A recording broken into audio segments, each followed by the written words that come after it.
Wake up! You're asleep at the wheel. I'm Josh Weil, and this week's video is a review of the Marvel Deluxe hardcover of Messiah Complex. Beautiful Deluxe hardcovers.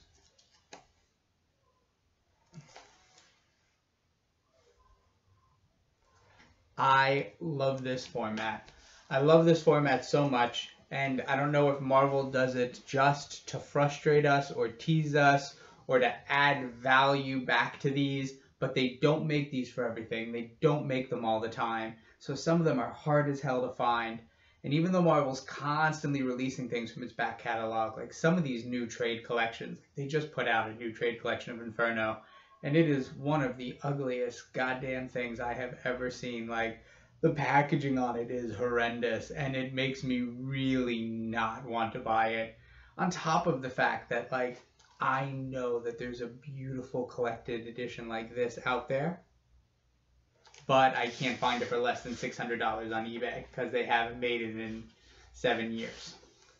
I mean, look at these. Like, look at this. Look at this. I love the deluxe hardcovers. I know I go on about this. I harp on it. The fact that, I mean, I got a steal on the deluxe hardcover was the reason why I finally dipped my toes and ventured into Marc Millar's, fan fiction, Ultimate X-Men world.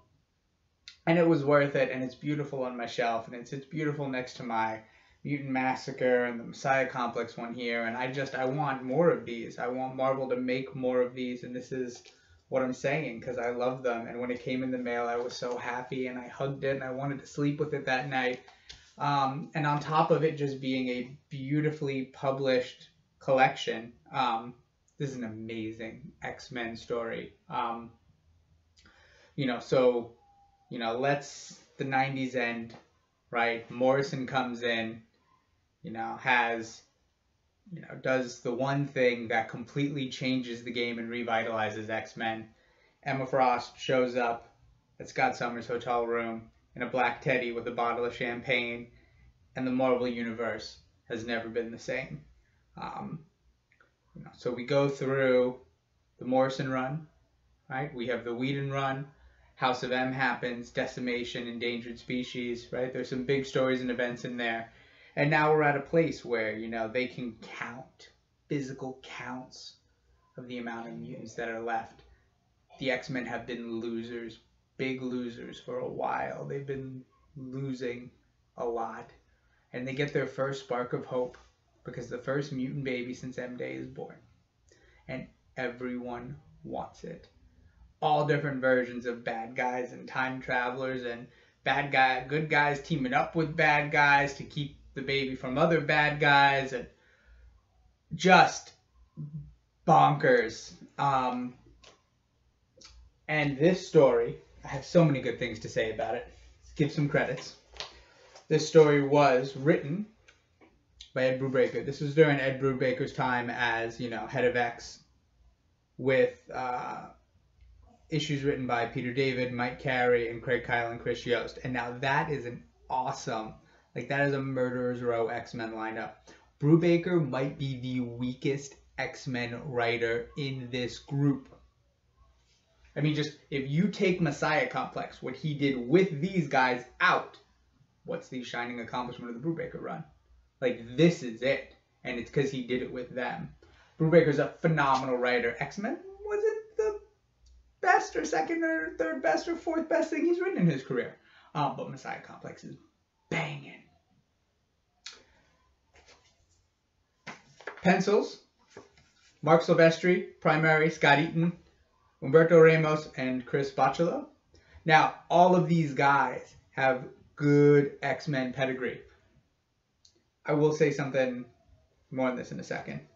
The inks all over the place. Inks by a number of different inkers, multiple inkers per issue, over 13 issues, a laundry list. But they're tied together nicely because the vast majority, I think 10 out of 9 or 10 out of the 13 issues, are colored by Frank D'Armata. So Frank D'Armata worked, 100-hour weeks or whatever he had to do to get this whole thing colored. with a couple fill-ins by Edgar, Delgado, and Brian Reber. And so the coloring helps provide continuity in places where the inking might not. And that is the best thing I have to say. Like, okay, story is amazing, and it holds up a decade later. Well, not even a decade later, about 6-7 years later. It holds up, right? This is a good story that holds up. The story beats are still there. Bishop's turn, the Cable Scott moments, X-23 coming into her own, taking on Lady Deathstrike, the Gambit, Rogue, and Mystique stuff. All of those things are those are still good. None of them have aged poorly. In fact, some of them probably only got better. Gambit staying by Rogue's side and refusing to leave, seeing it again in the current Teenie Howard's current run of Excalibur, is still good stuff. But more than that, this is probably the most consistent storytelling that I can remember on a book like this. It really reminds me most of the recent Uncanny Disassembled that I did a video of that was written by Rosenberg, Brisson, and Kelly Thompson. But that was written together. Those three were the three co-writers on every issue. This one has individual writers across 13 issues, but it feels like a single unified voice. This feels like all 13 issues were written by the same person. And not only that, but it holds character views. Most X-Men crossovers, as you go from issue to issue, this issue's an Uncanny X-Men and Scot's our protagonist, and this issue's an X-Men and Wolverine's the protagonist, and this issue's in New Mutants and there's the protagonist, and this issue's in X-Force and he's the protagonist, and we jump around and we're catching it from different corners of the story. This is centrally told. The B lines, the C lines, the Jamie Madrox stuff, going into the future and meeting young Lucas Bishop, that stuff doesn't leave. That doesn't change. That is a constant through story in all the issues, not just the Peter David X Factor ones. The characters that we're seeing, the story is told consistently. It doesn't lose beats. It doesn't change protagonists as we go. And it makes for an incredibly comprehensive narrative, compelling, and without the kind of things that take you away or lose you the way they do in other big crossovers that have strong points and weak points. The writing on this is strong all the way through. The only detractor, I will say, and it kills me, it pain in my soul to say this, the weakest part of this is the art by Humberto Ramos. Humberto Ramos, who was the first artist that I could ever recognize, little asleep at the wheel. When I was first going to comic shops, my first comic, that I subbed to, my first, fall in love, change my life book was Marc Waid and Humberto Ramos's Impulse.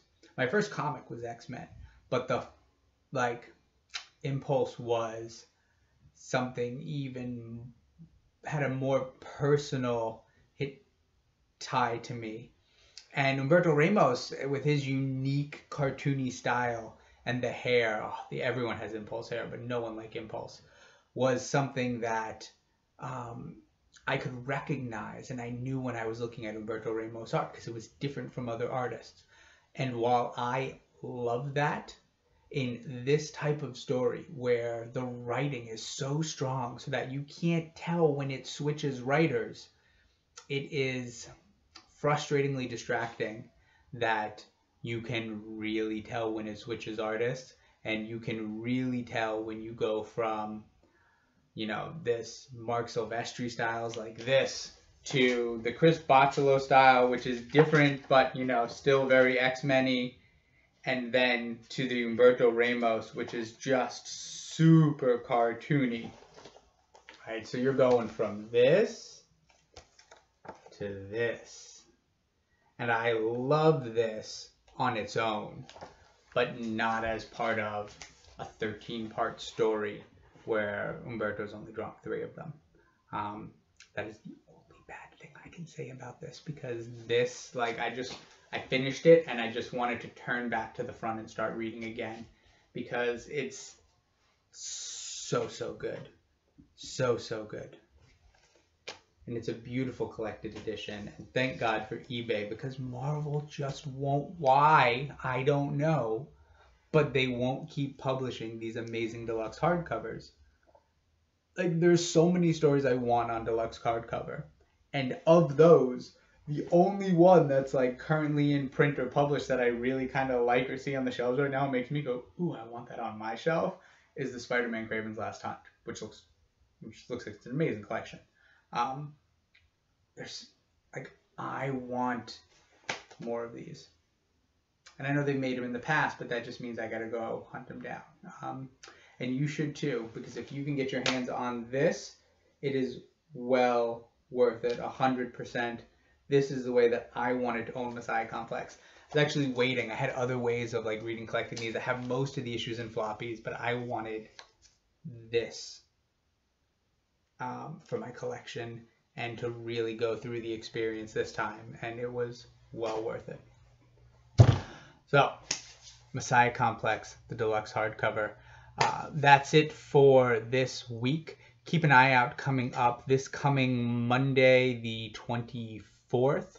We're going to have a new recap. It'll be part 4 of Killable, which if you've been following along on our monthly recaps of Wolverine Killable by Paul Cornell and Alan Davis, there's some really good things going on in that story. None of them happen in part 4. It's kind of a hot mess, which can make recapping it just as fun as if it was great, but you know, the other direction of fun.